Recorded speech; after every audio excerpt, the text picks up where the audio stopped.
Before we start, I would like to ask your help to do two things. First, tell a friend or two who you think might like the show. And second, please rate and review the show on Apple Podcasts and Spotify.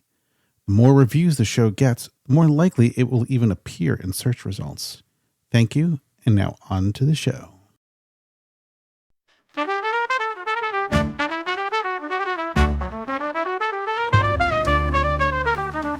They make the trek out to Burning Man for a week and a day. After a lot of work, oh, there's a lot of play.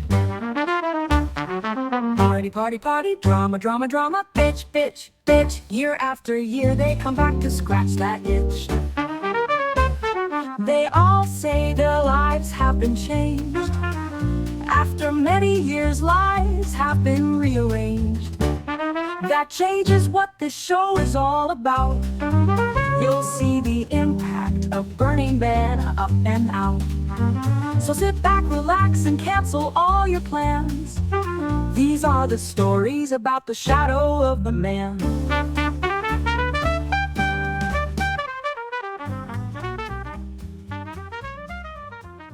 Hello, and welcome to the Shadow of the Man Show. I'm your host, Andy. You know, that Andy. Today, our guest is Megan Miller. Welcome, Megan. Thank you so much, Andy. Good to be here. Yeah. Well, it's good morning for me. I think it's pretty good morning for you, right? We're still in the AM. Yeah. So this is actually going to be the season finale for season 2. I think it comes out like mid-August as people are going to be like listening to this. But don't worry, like last year when my season finale was Caveat Magister, and he's still alive. Those are big shoes to fill. Yeah. So where did it all begin? Like, how did you first hear about Burning Man?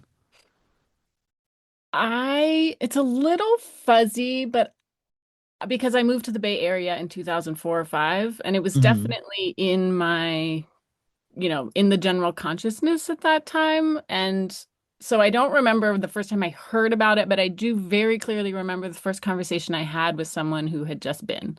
And that was my college roommate. And I'd gone to school in Montreal. I grew up in Alaska, and I went to McGill in Montreal. And my roommates were running in very creative circles. They're actually the folks who started Moment Factory. So it's all like, I don't know if you know them. They do What's big Moment digital. Factory? They do like big digital art, light projection, immersive art experiences. They are global now, based out of Montreal.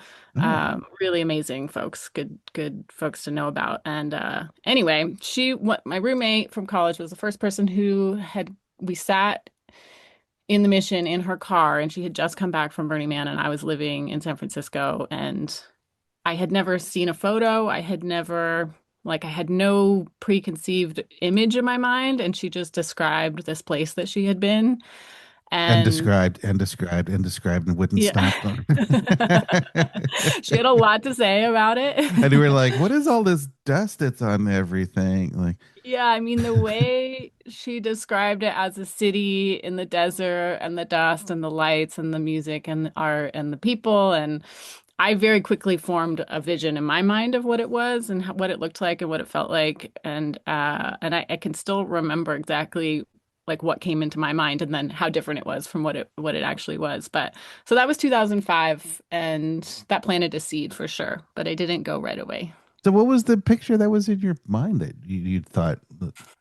I always chuckle looking back because what I remember imagining were a lot of multi-story buildings, but sort of, you know, ramshackle buildings, like not not sort of fully not, I don't know, just sort of like when she said city, I imagined Like high an upward rises? Like, city. yeah. Yeah, like at least like 3, 4 stories tall. And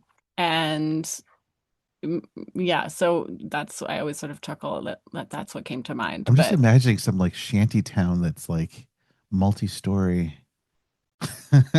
yeah, a little Blade Runner-esque, like a little, Oh, kind of that'd be uh, fancy. very urban, like a very urban landscape. Yeah, Okay. because not a lot of Black Rock City actually goes vertical. I mean, Hmm. For there good was reason. the things that do really stand out, and they make a big impression. But Because I was just interviewing Jen Reed, artist, last week, and she was telling me, I'm trying to remember what the name of the camp was. It was called a vertical camp or something. Vertical camp, yeah, yeah, yeah. And I was like, "What's vertical camp?" And she's like, "Oh yeah, they have scaffolding, and so their camp kind of goes up, and so like you there's like different levels, and so people like you have like your tent like on different levels, and it goes like up." And I was like, "Ooh, wow, that sounds like fun."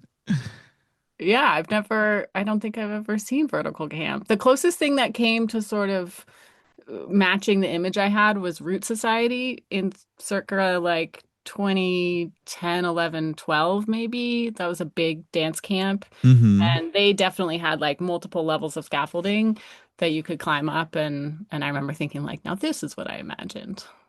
Yeah, yeah, yeah. But what is it? Adriana Roberts, and she did Piss Clear those years Hmm? ago. Yeah. And I remember she's always posting stuff where she goes to, like, what's it called? It's like Neotropolis or something. Have you heard of that one? Yes. Yes, I have. And it sounded really interesting. So for the listeners, it's a like Death Valley or somewhere around there, like desert the festival about kind of sci-fi future-esque, kind of Blade Runner-esque kind of future sort of thing. And so I don't know, maybe that's what you were envisioning. Cyberpunk and Science Fiction Festival. It's in the Mojave Desert. Mojave. Yeah. All right. Yeah. So you first heard about it in 2005. Your friend wouldn't shut up about it. You're getting the dust everywhere. So so was the 2006 your first year going? No, I didn't go until 2009. So I was living in the Bay Area. I was one of those people that I would vaguely be aware that it was the week because there would be more parking and things were sort of calm. One year, I remember very distinctly going to Harbin Hot Springs. I think it was the first time I'd been to Harbin, Mm-hmm. and it was empty. I didn't know it was empty compared to what it usually is. And they were showing Burning Man documentaries all week in the little theater that they used to have before it burned down. It was just like a room full of giant pillows. And Mm-hmm.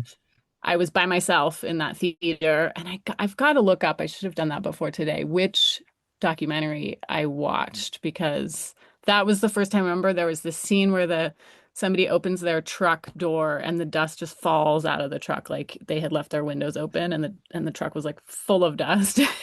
And I was like, yeah, I gotta go there.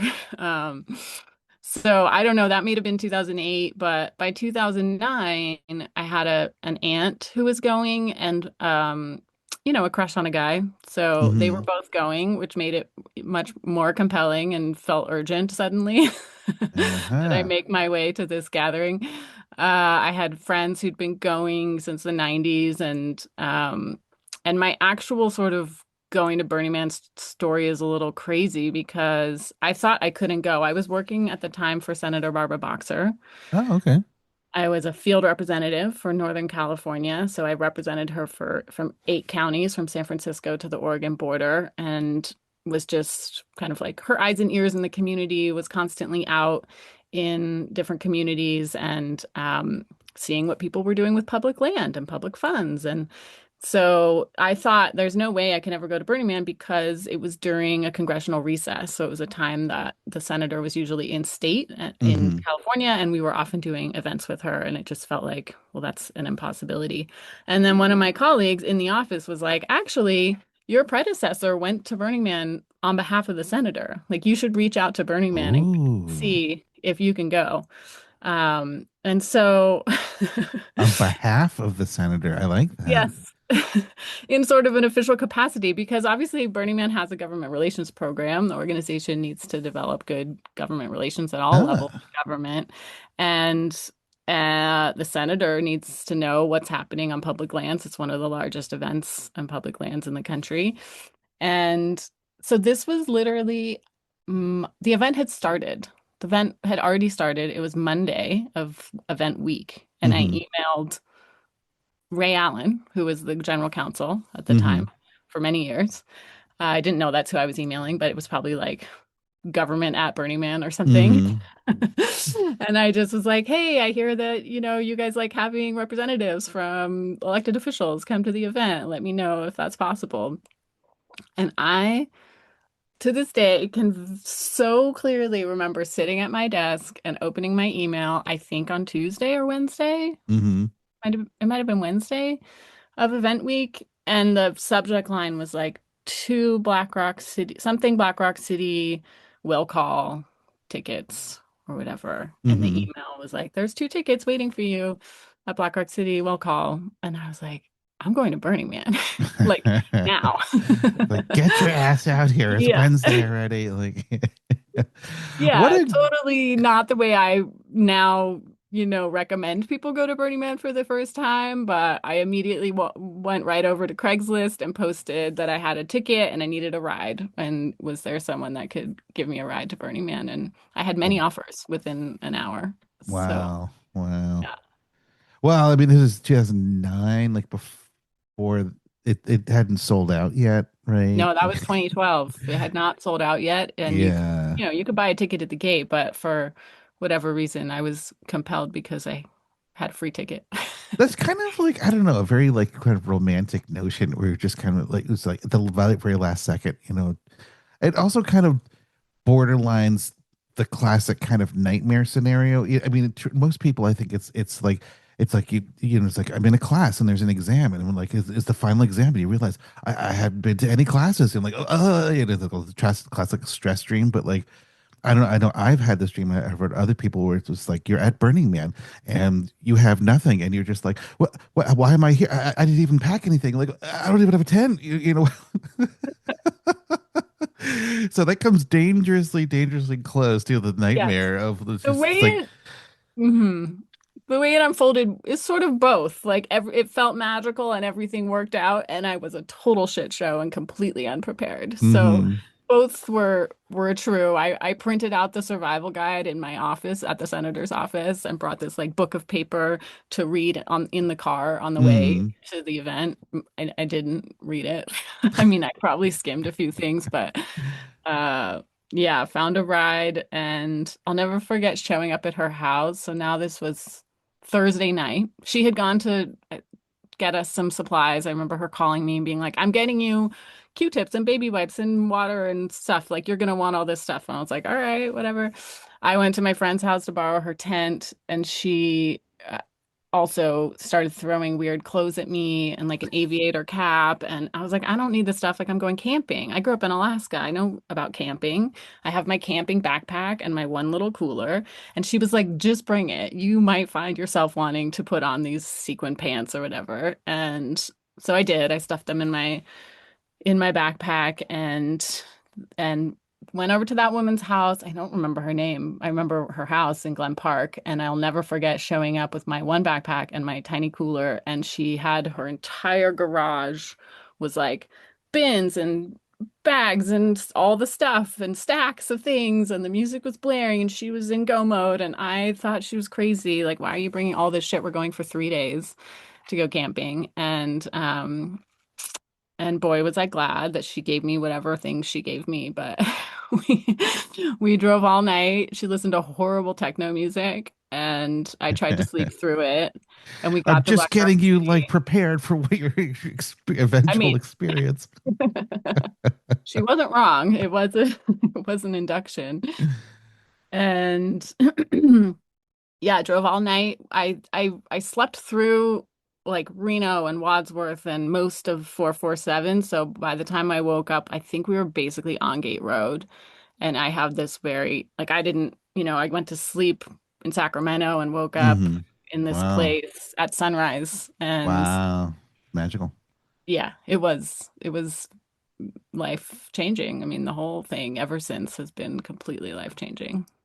That's just kind of funny. Like, you fall asleep in Sacramento and you wake up here to Gate Road at the sunrise. It's like, wow. Yeah. Not in Sacramento anymore, Toto. No, for sure was on a different planet. I had never seen, and even though I had by then watched that documentary at Harbin, I still didn't have a clear sense. Like, I still don't think I'd ever seen an aerial image of Black Rock City. They just weren't that common then. I didn't have a good sense of what it looked and felt like. So it was all amazing So you and just knew that overwhelming. like, oh, there's going to be like little cupcakes driving around with people's heads on top, and Like strange things like that. It's like, Maybe a okay. shark driving through the desert. Yeah. Yeah. Yeah. Wow. Yeah. And then, well, go ahead. Oh, no, no, no. I was gonna say, well, where'd you guys camp? It was just like did you have like friends you were camping with or just open camping or So she had a camp to go to and she was dropping me off, and I knew the coordinates of my aunt's camp. She had no idea that I was coming, but I knew the name of her camp and where it was. So my idea was to have her drop me off at my aunt's camp, which was like 2 o'clock, and she was camping at 8 o'clock and something, and my camp was two, and I don't know, B or C, something like that. It was an Esplanade camp, Mission mm-hmm. Country Club. Great, great kids. Mm. And we drove like up to the camp, and then I freaked out. I was like, I can't just show up midweek at Burning Man to some camp I don't know, uninvited, with my little backpacking tent. I don't know. I suddenly realized like I have to do this by myself. I was like, just drop me off and walk in camping. So she dropped me off like at two and I don't know, L, whatever the last street was, the edge of walking camping. And I Mm. set my little tent up, which was broken, and I didn't have the rain fly on the edge of 2 o'clock, right? Like over the fence or over the flags into walking camping. And the people next to me were watching me struggle with I had a broken tent pole and it was getting hot. And I was like, what am I doing here? And they offered me a hot breakfast, which was so kind of them. And I got on my bike. I sort of set up something and like tried to Uh-huh. eat, but I was really manic. And the first thing I did was go to an AA meeting in Black Rock City because I had been sober, Oh. I don't know, maybe 4 years. Yeah, I think 4 years, 2005. And that's what I knew to do when I was overwhelmed and like didn't know what to do. So Oh. I rode my little bike out, but first I like rode across the playa and I had a very much like wow moment of Uh-huh. holy shit, this place is epic. And people were giving me hugs and there was art and I was just overwhelmed and amazed. How did And that feel with just like random strangers coming up to you being like, "Hey, welcome home"? I yes, mean, was it just like, "Why are you talking to me?" Like, no, it was a lot of welcome home and I felt that immediately. It wasn't like I found mm, it wasn't it wasn't like Burning Man was different or new in terms of the values and the principles and the way people interacted. mm-hmm. It felt literally like home, like, oh, here's my people. Like you've been here the whole time. Mm-hmm. Now I found you. And yeah, the kids, I remember the first people who gave me a hug were these cute European boys and I was fine with it. So being in recovery, like because I know I've been listening to also listen to my sister podcast Accuracy Third, and so they've been actually they have someone who's been doing recordings for them at is it Anonymous Village? Mhm. Like, right, yeah. And so it's actually just been like kind of opening my mind, about like sobriety on the playa. And well, my own personal story is that like my brother and I, like I used to live in San Francisco, and so in '96 we first went. In '97 we started this camp called the Cult of Distraction. Uh, It's a great camp name. I yeah, love it's our logo. it. Nice. We'd be like, "Is that the Jesus fish?" And we're like, "No, no, not really." Both of distraction. How Yeah. So we operated like my brother made this really beautiful like wooden bar, and like we cut the logo out so it glows from the front and the bottom, and it has like these like lava lamps and everything, and so we had this beautiful like lounge and everything. And so for many years like we were operating just like it's usually like an all night kind of bar, and it was just kind of a share bar. And we only had like one rule. It was just that you may not ask for anything. It's like, like you just come up and you sit down, and you start talking, and we'll just like be giving you drinks and like whatever, And after many years of this, we kind of like discovered like, oh, my brother's an alcoholic. We're like, hmm, can't do this anymore, and so we just recently, after I think the last year we did it was like 2006 or something, but just recently, because I took 13 years off and he took like 14 years off. Like 2012 was the last year we had gone together. Um, Oh, what was that? Yeah. uh, but yeah, so we went back last year, and so then we just went to Unscrews, and so we've been like reviving our camp, and so now we're reviving it as like an alcohol free bar. And Nice. so, and we've been, so over the years, I've been experimenting around and make these cocktails out of, well, you have the choice of like guava or passion fruit. That's like the base, right? And so you can fill a cup like with a shaker full of ice. You put the guava, you put the passion, you put like a little bit of lime, a little bit of like ginger syrup, and then soda water, and then that's it. And it's like the best Delicious. drink in Yeah, sounds the amazing. world. Like, yeah, yeah.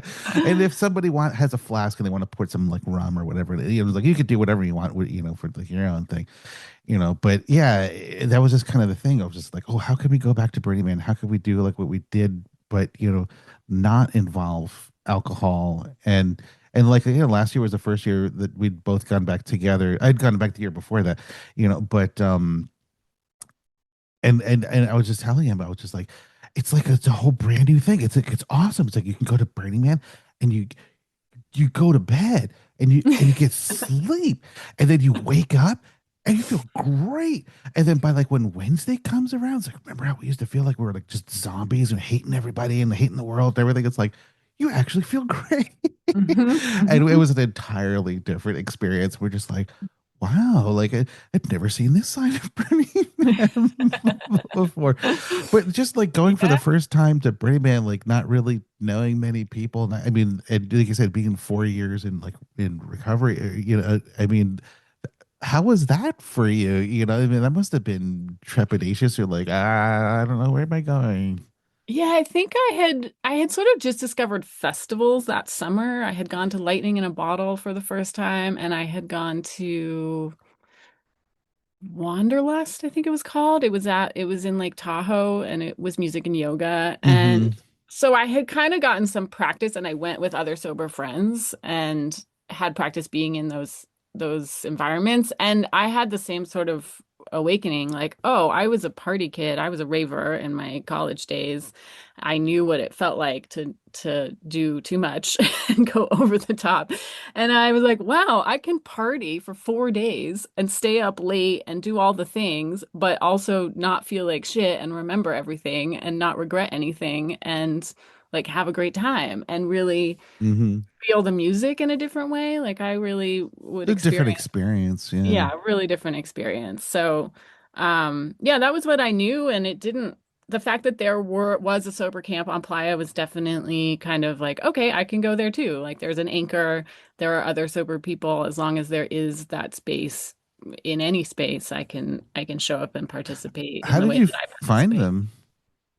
Did you know about them before you went, or did you find Yeah, out? I must have. I must have looked it up specifically because I knew I had the coordinates and I went direct, like I went straight there right when I got there. And I ran into people I knew from recovery in San Francisco. So Oh, I immediately was like, okay, here I am. It's fine. yeah. My bike had broken in the first like 20 minutes. First ride, I brought a bike. I brought my mountain bike I had since I was 13, like a thing that was kicking around in my garage. And yeah, it was broken by the time I got to the meeting, and there was somebody there who could fix it. And this is how like I was a hot mess who was unprepared, but then everything kept working out. And yeah, and I would say, when I quit drinking in those environments, I was lucky to find like a warm club soda in a can in a corner somewhere. And now, like you Yeah. said, like it's a thing. There's mocktails everywhere. And I honestly haven't really experienced that at on Playa. I don't find myself like going to bars on Playa very often, but Hmm. I know that it's gotten a lot better and more inclusive and there's more options. Yeah, there is a Facebook group. I think it's an alcohol-free burners or something. Hmm. And I know like in years past, like yeah, I think they would like organize like a alcohol-free like bar crawl Yes, and stuff. actually that I do know about that. Yeah, that's I've had friends who've done that. That's great. Yeah. Yeah, yeah, yeah, Yeah. yeah. Yeah, there's a whole world of Burning Man that doesn't involve drinking and substances. it's a different one, but it's equally as Yeah. fun. It's funny because like I think that the popular view from people either it just looks like it's a satanic ritual like, or it's just like this drug and alcohol fueled thing or it's just like electronic dance music. I mean, I think there's a lot of stereotypes when people go there and just like, oh, like there's bluegrass music or Mhm. oh, like you can get like mocktails like Oh, there's a oh, village with children, with hundreds of children, like yeah. community, family-based Like, Burning Man. look, there's young people, there's old people. Hmm. It's a city. There's anything you want to find there, you can find, and if you can't, then you make it. That's the Hmm. best part about it. So, 2009, you got bitten by the bug. Fully bitten by the bug, met a person, came home in love, rose-colored glasses, like riding high, like Burning Man changed my life. Can't, I remember trying to go back to work the following week in my little suit with, at that time, a BlackBerry in this world of, government and politics, and it felt so wrong. I was just like, I I I just had this like I need to be more creative and I want to be around creative people and I want to feel, well, I want to feel like I felt at Burning Man all the time, which is not really realistic, but it definitely planted a seed. And uh let's see, that was 2009, and by 2010 I had left my job and I had spent 6 months in Southeast Asia on my Oh, little, like, eat, pray, love experience, studied yoga and studied Buddhism in Nepal, and I had an amazing adventure and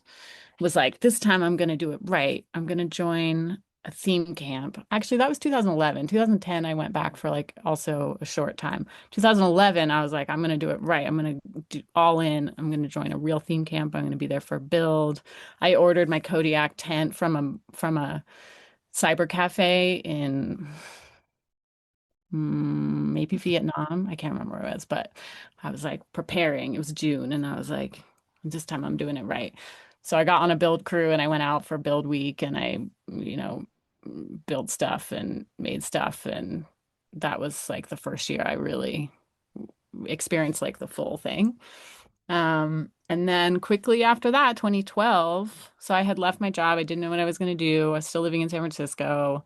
I did everything from studying to be a birth doula and a death doula and like a hospice volunteer and was painting houses and was just sort of like trying to figure out where I was going career-wise and what the next chapter of my life was going to look like. And I had a lucid dream, which I had never had before. I was like, this is weird. I can like decide what's happening in my dream. And I don't really remember how I knew or made this connection that Ray Allen, who had given me my first ticket, who I had then met on Playa, I went to track him down in first hmm. camp and found him at like a cocktail party. And my aunt and I were covered in dust and like ragged. And I remember being like coming into this environment and there were like shrimp cocktail and people were clean and like wearing fancy outfits on Playa. I was like, this is a whole other scene that I was not aware of.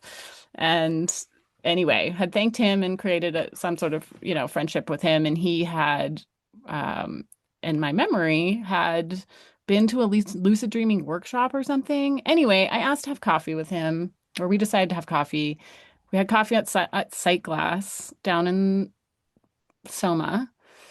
And we had a nice like 45 minutes. And at the end of the 45 minutes, he said, what are you doing for work these days? And I was like, I don't know. I'm trying to figure it out. I'm doing all these things. And he was like, I think you should apply to work at Burning Man. And I was like, what? And he was like, we're hiring two roles. We're hiring like an assistant for government relations and a PR manager. And I remember riding my bike home from that coffee. I had not even applied. I rode my bike home and I was like, I could see the future of my life. It was like something big was happening. And yeah, it took a long, that was, I don't know, January, and I applied and I wasn't offered the position for 4 or 5 months, but I was on the track to the deep inside of Burning Man. Oh, yeah, yeah. No, but it was just interesting 'cause, like we were talking about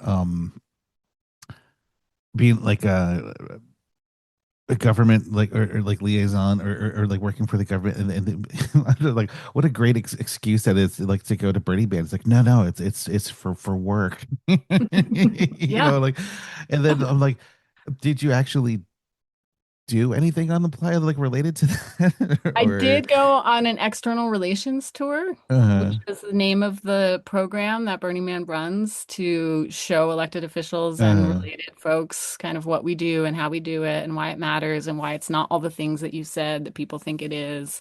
And I had met Will Roger and I had met a couple other folks on mhm. that tour. I mean, I don't remember writing a report for the senator when I got back to the office about what was happening at Burning Man. I think I did report back in some general way of like, it's amazing what people are doing with public lands Let me and explain it in expressive dance. yeah. Like, okay, you can stop now. Now I have to quit my job. Sorry. Bye. So when you started working for them, is that kind of the role you were taking on, like, or being on the other side of it? I definitely think the senior leadership at Burning Man saw my government relations background and government background as a big asset. And I didn't really put it together. I actually remember talking to my dad when I was working on my cover letter, and he said, well, it's a city. They have a lot of the same things that government has to think about. You should put that in your cover letter. And I was like, oh, great.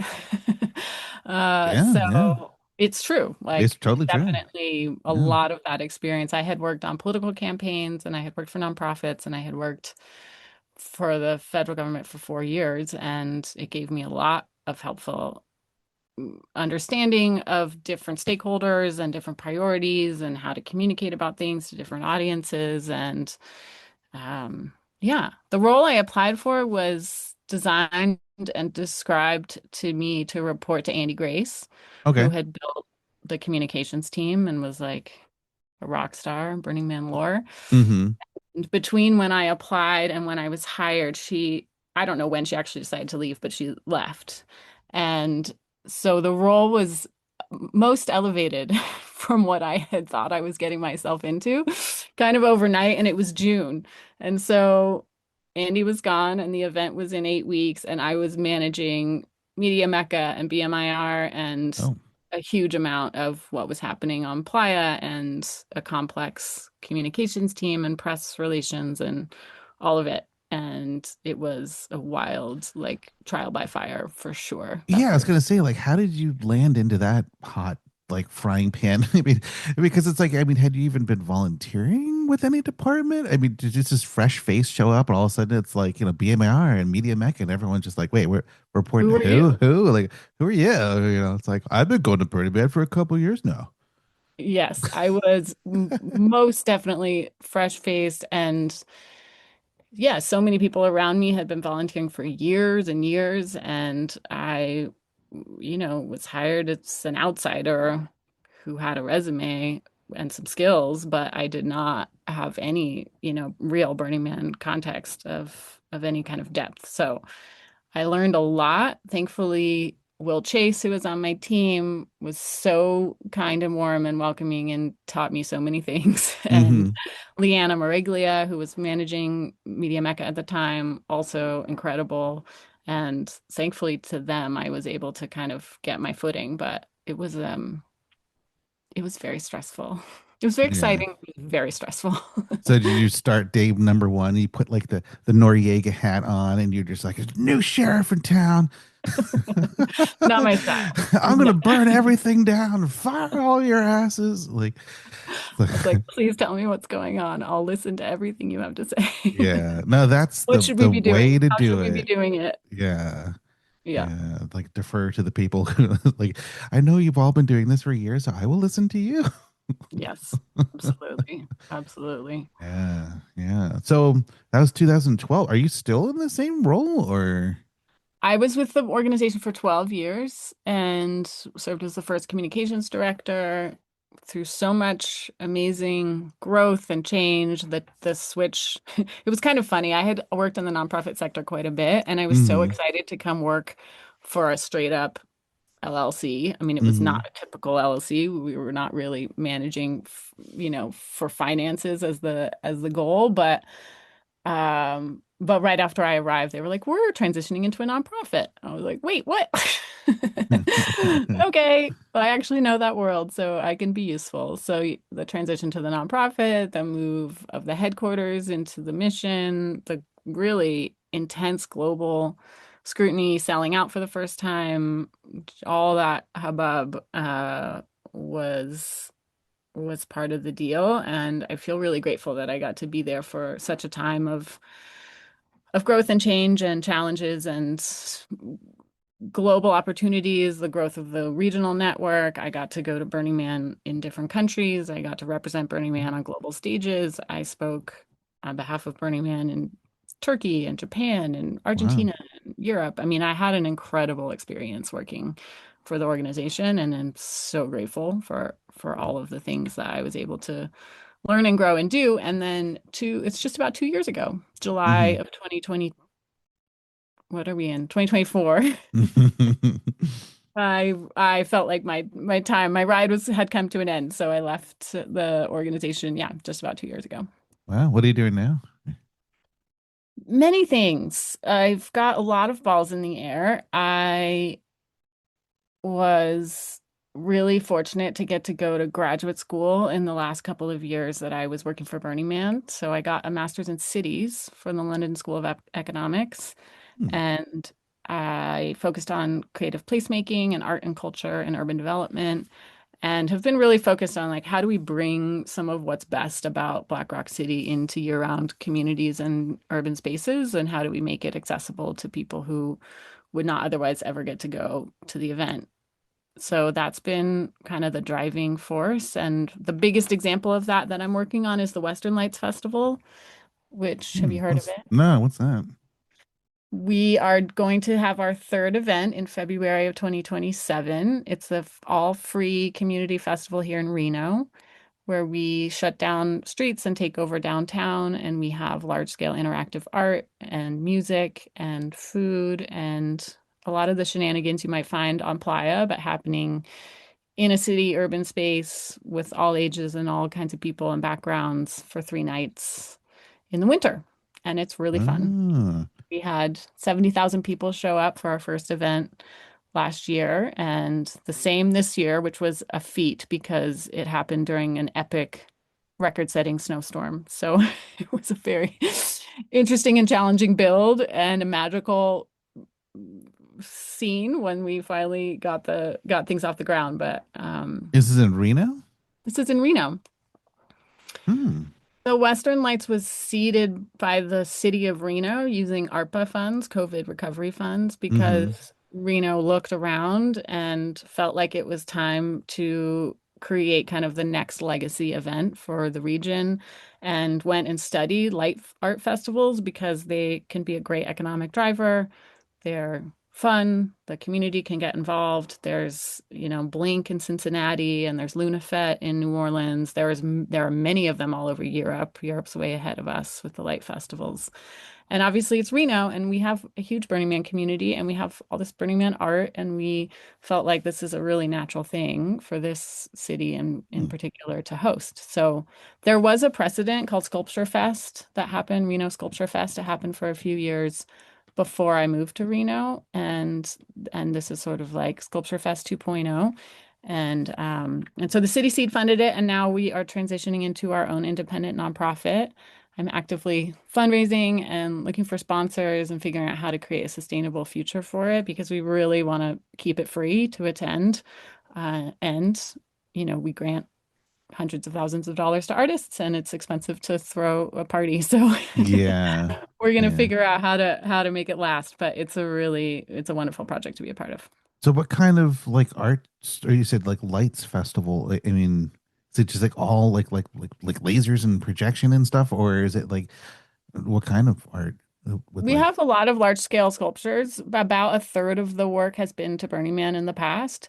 So a lot of the kind of art you would find at Burning Man is there. But then, yes, projection mapping on buildings, Mhm. small scale, sort of intimate experiences, all the way up to larger ones. We install art along the Truckee River. We install art in the middle of the streets. We have 6 stages with all kinds of music, from country and mariachi to EDM to whatever you're into. You'll find some of it, Hmm. and food trucks and kids friendly spaces. We did DJ workshops for kids. We partnered with the Nevada Museum of Art to do a workshop where kids could make glow in the dark stuff to wear and then bring it out to the festival. We did a photography workshop. So we're really trying to bring in kind of art and technology and education and the intersection of those, and how we inspire the next generation of creators and people who want to make weird stuff happen. Yeah. So is this kind of like the whole like Western Lights Festival? You said like other festivals of like the similar thing, like the sculpture, large scale sculpture thing. Like, is this kind of more of a newer thing? Like, if you go back like a couple of decades, it's like, would you have seen anything like this? Like, is this like one of the influences of Burning Man? Where it's like, oh, you can have do these things in like in urban settings, like. Yeah, I think there's a lot of factors that have played into them taking off, and Burning Man is certainly one of them, and Mm, certainly in Reno, for sure, a big influence for it happening. Light art has predated Burning Man by quite a while, but I do think that this sort of culmination in bringing together the light and the art and the music and the people in urban spaces has definitely picked up speed over the past couple of decades. There's the Portland Winter Lights Festival, which I think is in maybe their mm, 12th or 15th year, something like that, which is awesome, and a similar model. There's one in Napa. So we are actually working both with Portland and Napa so that artists can bring their pieces to all three based on the hmm. timing of the festivals. So they all happen in January and February, and that way artists can kind of go on the road and put their pieces in all three festivals. I mean, if you think about it, like some of those like Japanese like lantern festivals and things. I mean, you could go back like centuries, Sure. I right? mean, we're humans are obsessed with fire and light, and what happens when you bring that into different spaces and how it brings people together and creates magical moments and is inspiring. And especially in the dead of winter in Reno when it's dark and cold, it really, we wondered, like, will people really come out for this at night in the winter? And they certainly did, and hopefully will continue to. I could see, yeah, people wanting to, because I mean, the sun sets earlier, it's darker, I mean, people are inside, kind of cut off from each other. It's just like, it's an awesome, fun thing to do. And there's probably great food trucks. Great food trucks, a lot of hot cocoa. We like, and we've created indoor spaces for people to get warm too. We did blacklight bowling and different opportunities and experiences where people can get out of the Hmm. cold for a bit, some tents, heated tents and things like that. Are there But like flame effects too, or? we have a few flame effects. We found the permitting to be more difficult than I would have hoped, but Oh, of course. a few pieces with flame effects, and we're going to work with our fire marshal and see if we could do more in the future. Um, but if you've been to Burning Man and you go to Western Lights, you're like, oh, this is very familiar. But Hmm. it importantly is not a Burning Man event, and we feel really proud and excited that people from all walks of life in Reno are interested in wanting to come, and not just sort of burners, but it certainly rhymes with Burning Man I when was you're gonna say, yeah, rhymes with yeah. Burning Man. Yeah. So, okay. Let's maybe get to their second question. Your background, your pre-Burning Man background. So you said you grew up in Alaska? I grew up in Alaska, Juneau, which then became my playa name and my radio handle. Oh.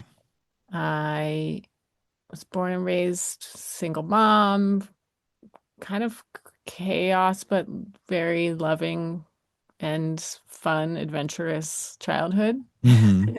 My parents were in the restaurant industry, got divorced when I was young, but kept the restaurant. My mom kept the restaurant going. So I kind of grew up in and around food and food service and hospitality and the party and the work hard, work hard, play hard kind of environment. Mm-hmm. Live music. My dad's a musician. There was a lot of live music happening in Alaska, folk music, bluegrass, that kind of thing. And yeah, really, when I look back, you know, I'm 45. It was the 80s. I was feral. Like we just did, we ran wild. And Well, this was like more this urban, like city environment. I mean, I think when people think Alaska, there's like those shows where it's like you're out in the wilderness and you got a gun to keep the bears away. Like, yeah, I mean, I would have some of those experiences, but I grew up in Juneau, which is the capital city. I put in hmm air quotes because there's 30,000 people. So it was the same size as my college. And it's very isolated. You have to drive, you have to fly or take a boat to get there. There's no roads out of Juneau. oh, And a really vibrant community, arts, culture, food, performance, theater, kind of yeah, really? so it was a great town to grow up in. Pretty diverse for a small town in Alaska. Um, and yeah, I feel like I was lucky to grow up there. But by the time I was 14 or 15, I kind of got antsy. Like, Yeah. what else is out there? So you wanted to go to some like hot tropical place. So you went to what did you say, Montreal? We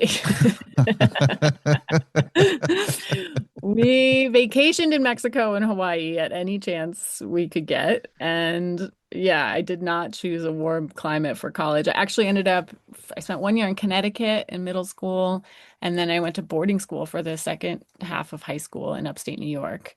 So it's like all girls traditional boarding school experience, Hmm.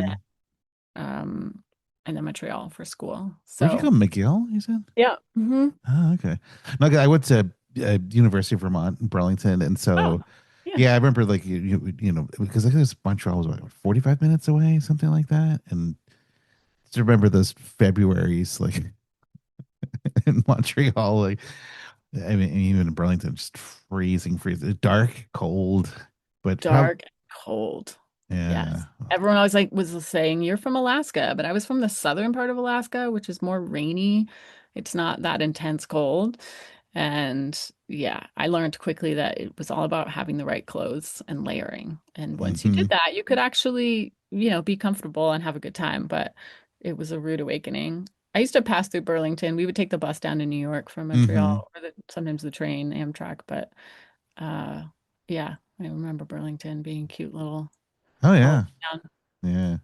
Also, like Montreal has like all those like underground tunnels and stuff you can kind of get from one place to the other. Montreal is a great city. I went back for the first time. I graduated in 2003. I went back, it'll be almost 2 years ago now for a friend reunion. And it still is so magical, international, great food, great music, Oh, great food is people, incredible. great Yeah. art. I mean, that was my education. My college education was in dance clubs and restaurants and with my friends and friends of friends. I went to class and I just got okay grades, but I really feel like the city of Montreal is where what taught me and sort of raised me in that portion of my life. So, what degree did you get? And I what was took one you to of San those Francisco?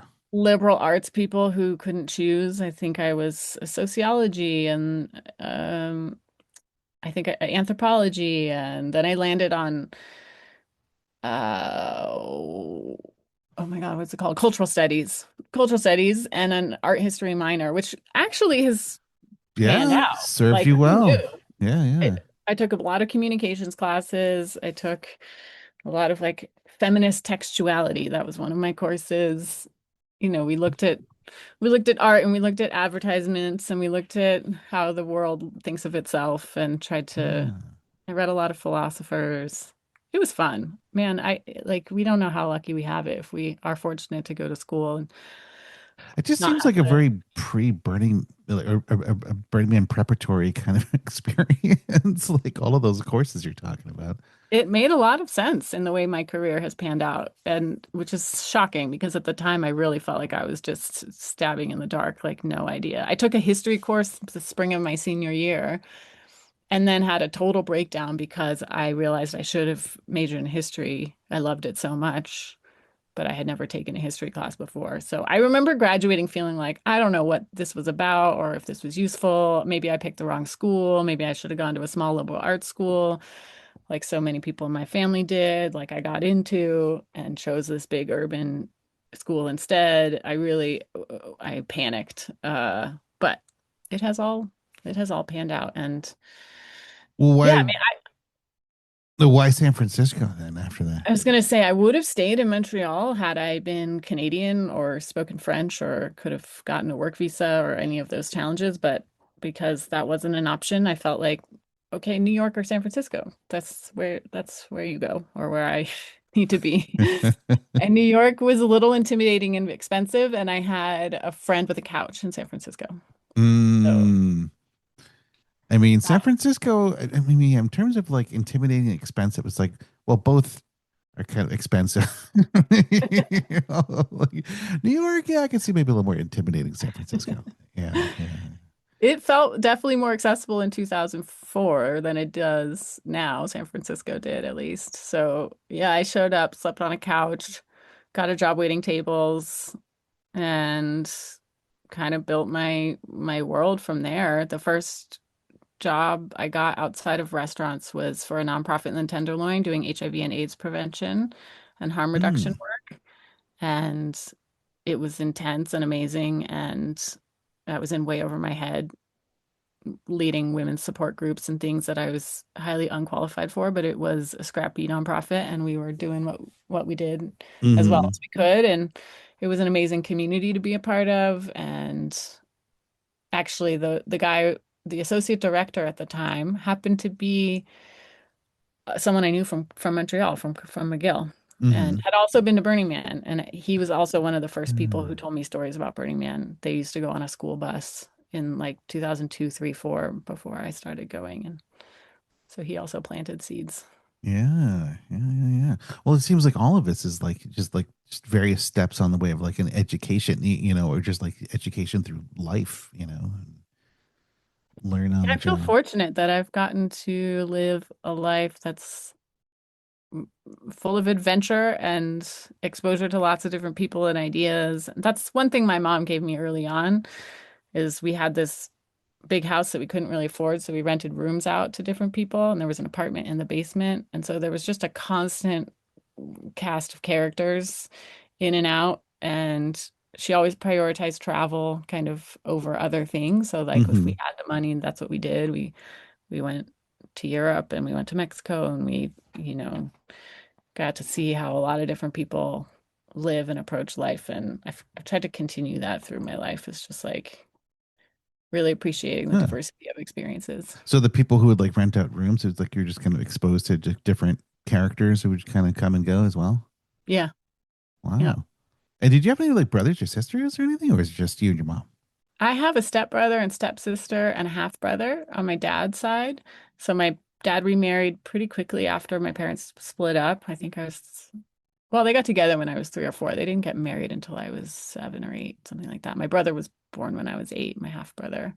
And they were in the picture. Like I went back and Hmm. forth from my mom and dad's house for a lot of my childhood and was there when my brother was born. I was actually in the room when my brother was born. And uh, yeah, I'm very connected with both sides of my family. And my parents luckily figured out how to be friends and co-parents pretty.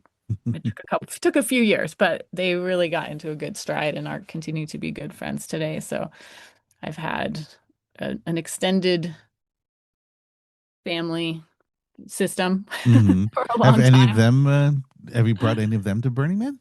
My little brother and my dad have both been. My dad's been 3 times, and my brother came the once. My brother had a wild Burning Man experience.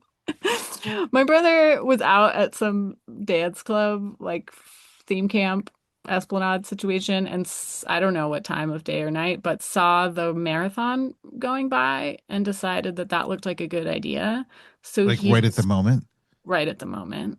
And he either was not wearing shoes or decided the shoes he was wearing were not appropriate. So he ran the marathon barefoot and came back to camp with fucked up feet. Wow. Wow. Yeah, he survived. He was a trooper.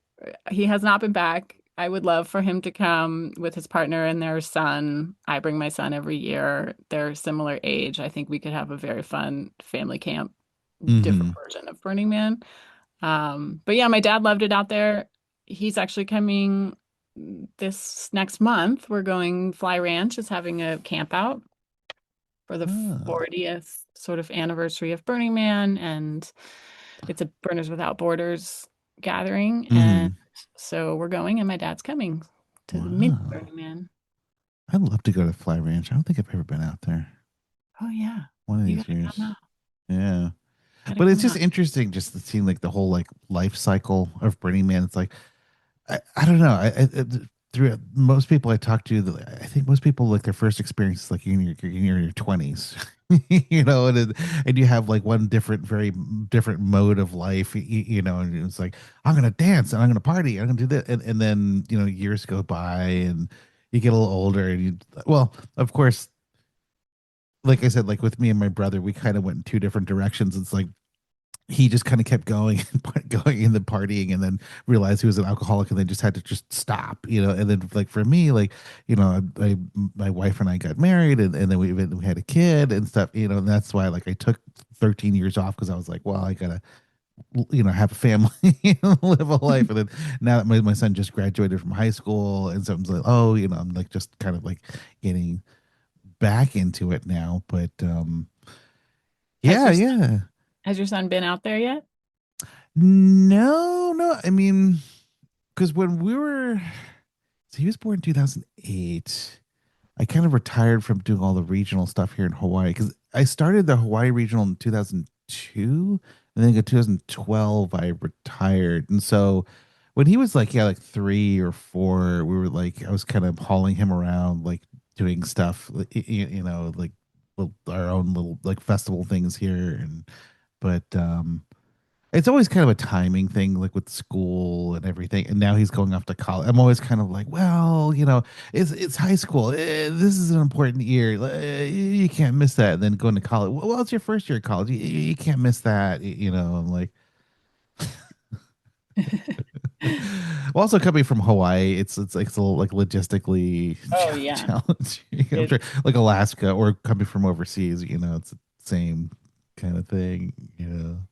Going to regional events overseas gave me so much compassion for how much work and effort it takes to get to Black Rock City and how to prepare and what do you bring. And it's so, yeah, it's Yeah. And then there's the whole issue of like concierge or plug and play camps and people are just kind of like, oh, they're like outraged, like how dare you, like you pay all this money and then like, everything's just kind of like there for you. But then I could see like another side of the coin where it's like, well, I'm coming from Singapore or Estonia or South Africa or something. It's like yeah, even coming from Hawaii, I'm like okay, I can bring two duffel bags. Like yeah. my weight limit's like 50 pounds each, and like I need to bring everything, including food. I mean, not water, thank God. I'll get that there.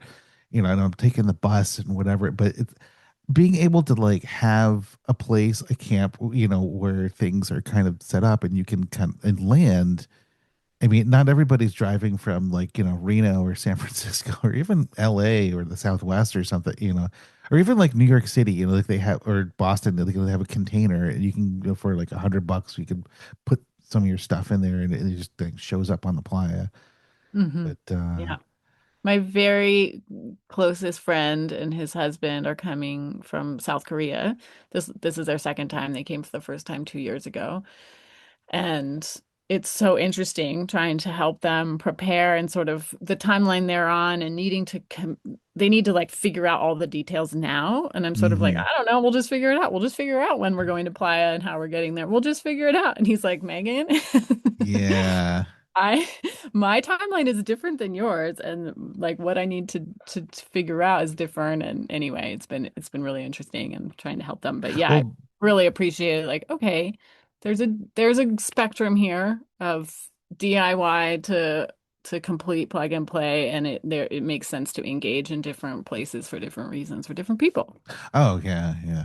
And then as part of the Hawaii regional, like for many years, like we had like a Hawaii like theme camp. We call it the Kapilina camp, and yeah, it was a similar kind of thing where we're like, okay, we set up this place. And so we're like, okay, we'll take care of like registering the theme camp and jumping through all the hoops and everything. And so like a lot of people can just kind of come and just like plop down a tent, you know. Yeah, that's great. Make it Yeah. possible for other people to experience it that wouldn't otherwise. Yeah, yeah, yeah. It's Is just there still a regional in Hawaii or no? ah. Well, things kind of slowly kind of deteriorated like over time, and then it's pretty inactive now. I mean, we used to be like, I don't know, we sort of refer it locally here to Hawaii as like a zombie regional because it's like we used to be like very active. We had festivals, we had things on all the islands, and then now it's like next to nothing, you know. Um, there is this guy Tepe on the Big Island. It's actually kind of made national news for some bad reasons, but now it's getting better. But he's actually a regional from like Pennsylvania, and so he's I guess a pretty wealthy man, and so he bought like 15,000 acres on the Big Island, and he's like, I'm going to do my own event, and we're like, oh, cool. Maybe we can all like work together. And, you know, he just kind of seemed more interested in doing his own event, you know, and kind of made some of the locals kind of mad. but he's now we kind of going through the whole process, and he now has the special use permit, and he's being like more responsive to people, and so it's we're kind of hoping that it'll help kind of reignite some stuff here. But Mhm. Hawaii is just like it's very remote. It's very expensive. It's very transitory. You know, like people kind of come and people go. Like so many people come here being like, oh, I'm going to be here for the rest of my life. And then 18 months later, they're like, Mm. I got to get out of here. Yeah, Yeah. And it's yeah. like the rents are like San Francisco, New York, Tokyo kind of level. And The even wages, I imagine, are not. I mean, there's touristy jobs, you know. I mean, can Mhm. wait tables, but like, yeah, Mhm. you know, renting a studio apartment or like a bedroom for like, 1,500, 2,000 a month or something, like Mhm. what? I mean, a Mhm. lot of people grow up here and they have to leave. That's why there's so many Hawaii people living in like Las Vegas and Reno and other Mm. Mm. places. Yeah. So it's an ongoing thing, you know. I'm trying to help Clem, which is he's our one last. Well, there's a second one, Trey in Maui, but he actually lives on the mainland now. So, like, I don't know. Mm. Well, let's see. Let's get to the last question. So, what has been the impact of Burning Man on your life? I mean, wholly, comprehensive, complete. I However I you want to feel answer. like Yeah. it's so hard to know what my life would have been like had I not stumbled into this world and community. I met my husband because of Burning Man. He still works for Burning Man. My husband's the general manager of Fly Ranch. Oh, So I am still very involved and close to the community and the organization. And well, what? we, So guys live out there, or? no, we live in Reno, but Oh, he's out okay. there every other week or so, depending on the season, especially more when they're producing a bunch of events. He'll be out there for weeks at a time. But Oh, okay. yeah. It's it's yeah, Burning Man. I mean, we moved to Reno because Burning Man was opening an office here and we felt like I'd had 15 years in the Bay Area and I was ready for a change and open to experimenting with what it would be like to be here. And now we've been here 8 years and Yeah. How do you like it? so yeah, I love Reno. Yeah. It's really fun to be in a place that feels like it has momentum creatively and culturally. You know, it's the general feeling, although fully understand from a local perspective if you've been here a long time and have watched the flow of Californians coming and the increase in real estate, there are definitely challenges that have come. But there's also this feeling of like Reno's reinventing itself. It's not just about casinos, it's about outdoors, it's about arts, about culture. It's got a good food scene starting to go. So the feeling of like this place is getting sort of better, like Mm-hmm. it's got momentum and forward progress as opposed to the 15 years I spent in San Francisco, which were mostly about how it used to be great and how it's been ruined.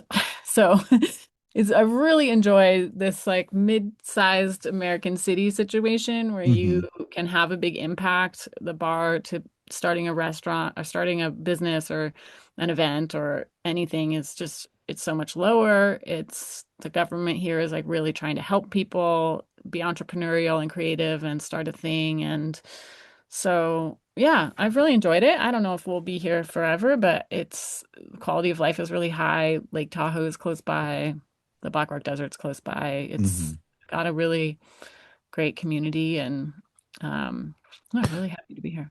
So the evolution of Reno into more kind of a artsy sort of city. Well, I mean, it's hard to say. It's just like, would that be possible if Burning Man didn't exist? But like, I mean, like, what influence do you think Burning Man had on all of that, or do you think it would happen anyway? I think it would happen to some degree. There was certainly a thriving art scene before Burning Man ever set foot in the Black Rock Desert. There were artists living and making and creating in and around Reno and northern Nevada. And the economic impact of Burning Man is significant on this area. And the fact that it's put Reno on the global map in a different kind of way is significant. I mean, it's the largest week of the year for the Reno airport. It's huge. Really? Yeah, busiest week of the year. And I used to know all those stats by heart, but I'm out of practice, so I don't remember the dollar amount. But um, yeah, I think things like the Western Lights Festival, would it exist without Burning Man? It would look and feel a lot different. So it's hard to know what it would look and feel like. There are definitely several large scale sculptures that the city has bought that premiered or first were shared at Burning Man and now have a permanent home here in public spaces. So it's yeah, it's Burning Man's had a significant impact on Reno. Well, what reputation did Reno have before, like decades ago, like 70s, 80s? I mean, was it? Casinos and divorces. People came I here was to gonna get say, wasn't it the cheap and easy divorce? divorce. Yeah. Yeah, Mhm. capital or something like that. Yeah. Oh. That's Yeah, it's amazing. fun. It's fun to watch and be part of Reno reinventing itself to some degree while still celebrating its very Western, very independent, libertarian roots and history, and gambling's a big part of that. And I don't, it's not going to go away, but it's now one piece of a bigger puzzle about, I think, how Reno understands itself and why people are choosing to move here, which is a lot about access to the outdoors and Hmm. affordability. And what do you think about? Because you said you have at least one child, but it's just like the next generation of burners, right? I mean, or the typical thing. It was like, oh, like the kids always rebel and they do like the opposite of the parents, like the Alex Keatons of the world. You think they're just going to be like, no desert for me, or like no arts, or have your kid or kids like got bitten by the bug too.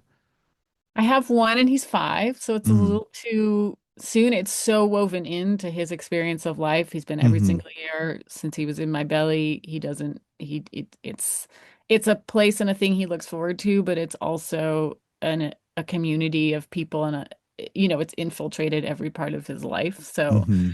So too soon to tell, but I remember when I first started meeting people and I started feeling old, when I started meeting people who were like, "Oh, my parents go to Burning Man," or "My parents used to go to Burning Man," and they were not interested in going to Burning Man. I was like, "Oh, this is a whole different situation." Like, so yeah, it's interesting. I love playing with my kid out there. There's a really sweet little Profiles in Dust documentary about kids at Burning Man from probably 10 years ago now. And my favorite quote in there is a kid who says, "I love going to Burning Man because it's where my parents come up to my level." And I really, That's awesome. I've always been struck by that. I think about it all the time. I think it's a playground and my son gets to see me play and be, open-hearted and not stressed about time and place and what's next and, hurry up and do this and do that. And and we get to explore and experiment together in a way that we still don't do anywhere else. Yeah. So, That yeah. totally sounds like at least a sticker, if not a t-shirt. It's like a picture of that kid's face. It's like, I love Brittany, man. It's where my parents get to come to my level. It's like, oh my God, that is so perfect. Yeah, he's been a little underwhelmed. Like we're always like, isn't this amazing? And he's kind of like, yeah, whatever, life should be like this all the time. Like he doesn't really understand, Huh. how special it is. And Is it he's gonna ruin him, you think, when he goes to like foreign countries and places like Colosseum, whatever, Eiffel Tower, blah blah blah. we did take him to Portugal and he seemed somewhat adequately impressed, but Hmm.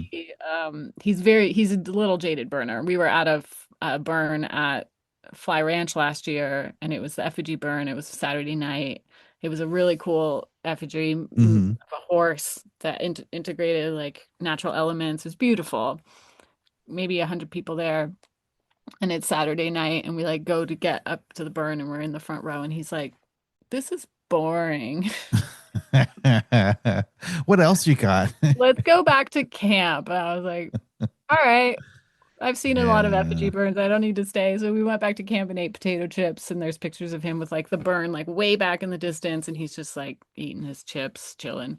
So, I think he'll be hard to impress for the rest of his life. Yeah. But I really like the playfulness, the interactivity, the open-mindedness, we constantly have to remind him that he can't just go into people's yards and touch people's homes and cars and like climb on every piece of art he sees because that's just how he thinks the world is and should be. So I can't blame him. Yeah. Yeah.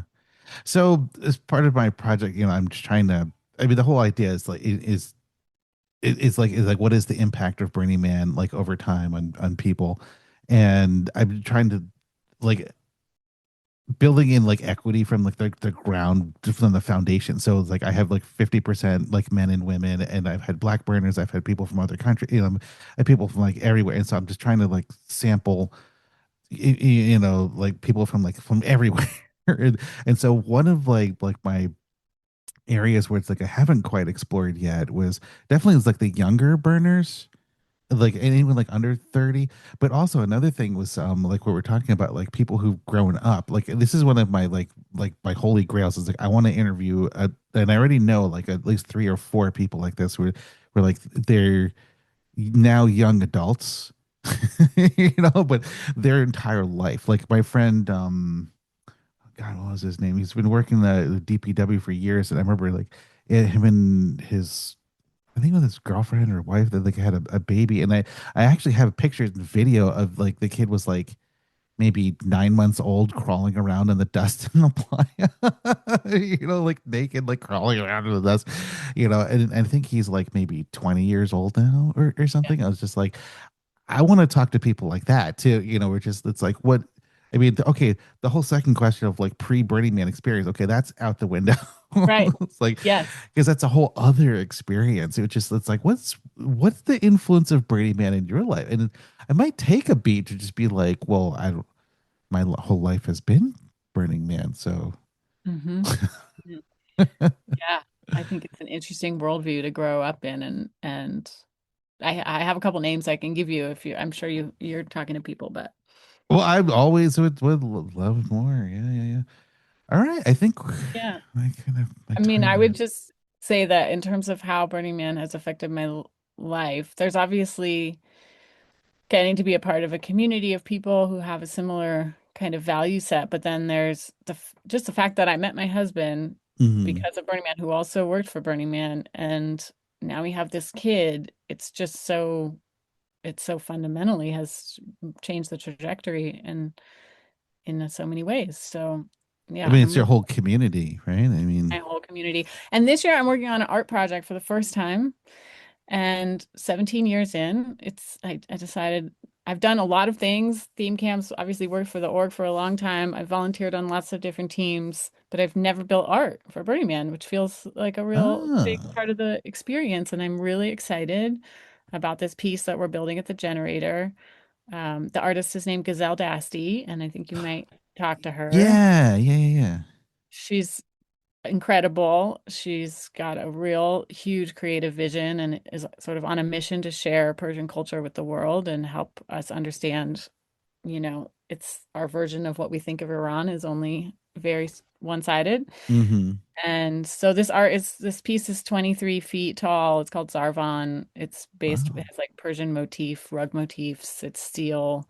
It's got interactive components to it. And yeah, I'm fired up about Burning Man in a new way this year because I'm experiencing it through the lens of being on an art crew, which is really cool. Yeah. Yeah. Well, I think you have to kind of like reinvent the experience for yourself. Otherwise, I mean, or like, take some time off and come back, I mean, to kind of refresh it for yourself, right? Yeah, there's Yeah. endless ways to experience it. And one of these years, I'm going to take a year off. I think that'd be a great idea. Yeah. Hasn't happened yet. But it's just so easy living in Reno. Like you said, it's just like, oh, well, I'll just drive up there. It's a couple hours away. Well, and there's no way we could stay home in Reno and not go. Like, if we take a year off, we've got to go to Goa or like we have to be somewhere else because the pull would be too hard not to go. Yeah. Well, I just remember like back in the day when I was living in San Francisco and when it was like Burning Man time, like you drive around and you just see people like with like U-Hauls and or like pulling like dusty like futons and whatever like out of storage facilities and or people like pulling like couches off of streets and putting them in trucks like everywhere you'd go or you'd go to like Costco and people be like and you'd see people like wandering around but like, oh yeah, I get a case of this, oh, yeah, and then it's funny because it would just be kind of like, you going to Burning Man, you going to Burning, like yeah. I imagine Reno is probably like that, like many Tenfold. times, right? Yes. Now, companies have caught on. So Whole Foods does their whole Burning Man, section, and all the stores do their Burning Man section for the week. And yeah, it's a pretty full takeover. All right. Well, I think we've been going. Yeah. I have my timer thing kind of Been great, stopped. Andy. Yeah. Well, thank you very much. Thanks for having me.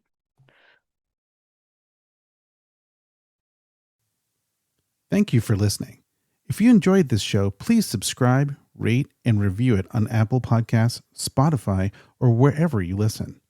The more reviews the show has, the more likely it will even appear in search results. Also, please tell a friend and share this show with anyone that you think might like it. Word of mouth reaches quite far, especially in the Burning Man community. If you would like to contact us, please send an email to shadowofthemanpodcast@gmail.com. You can also follow Shadow of the Man on social media at Facebook, Instagram, Blue Sky, X, and YouTube. The links for all of these are available at shadowoftheman.com.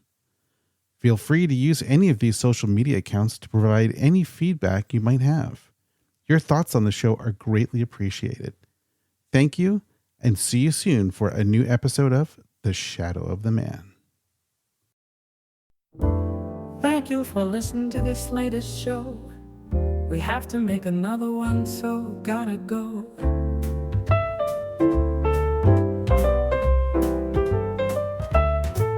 Don't worry, for next month we already have one in the can. Very soon you'll be listening to a new Shadow of the Man.